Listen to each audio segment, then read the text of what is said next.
हाँ जैसे गृहस्थ में, हम गृहस्थ आश्रम में हैं, हाँ हम अपना कर्म तो कर रहे हैं।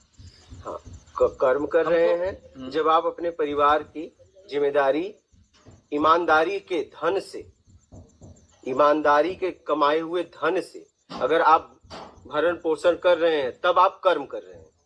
अगर बेईमानी से कर रहे हैं तो कर्म नहीं कर रहे हैं। अब ईमानदारी की परिभाषा पहले हमें समझ में आए बाबा जी। हाँ, ईमानदारी मतलब जब आप कर्म कर रहे हैं इनकम के लिए, तो उसमें छल कपट चोरी बेईमानी चापलूसी मक्कारी धूर्तता पाखंड इसमें से एक भी ना हो, तब ईमानदारी।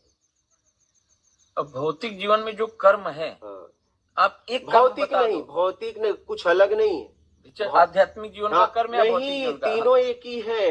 भौतिक आध्यात्म विज्ञान तीनों एक ही है, अलग अलग नहीं है। आप लोग बांट दिए, यही गलती हो गई। यही हमारा संशय बढ़ते जा रहा है। अब हमारा कर्म है, ये बिस्किट का पैकेट में बाजार से खरीद के ला रहा हूँ और इसको हमें बेचना है।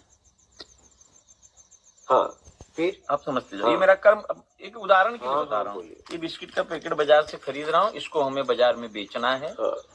अब अगर जिस रेट में मैं इसको लाया हूँ वही रेट में ग्राहक को बोल देता हूँ, तो ग्राहक बोलेगा इसी रेट में दो, आप इतने में लाए हो। बोलने की जरूरत नहीं। ठीक है। अब इस 5 रुपए में लाया हूँ, मैं 7 रुपए में बेच रहा हूँ। हाँ। तो इसकी परिभाषा, मेरे को इसको कितने में बेचना चाहिए, पहले तो इसकी परिभाषा हमको मिलना जब भी आप कोई काम कर रहे हैं तो उसका मार्केट का भी कुछ रेट है। सब बिजनेस कर रहे हैं, आप अकेले तो इस दुनिया में हो नहीं। हाँ, हाँ। पहले आदमी तो हो नहीं व्यापारी। दुनिया में व्यापार पहले से चला आ रहा है।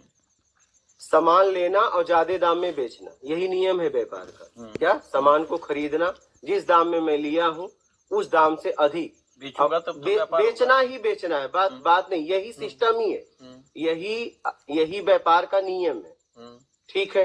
अब हम जो सामान उन्हें उसे बता रहे हैं क्वालिटी, वही होना चाहिए। अगर वो क्वालिटी हम बता रहे हैं अलग और है कुछ अलग, तो ये बेईमानी।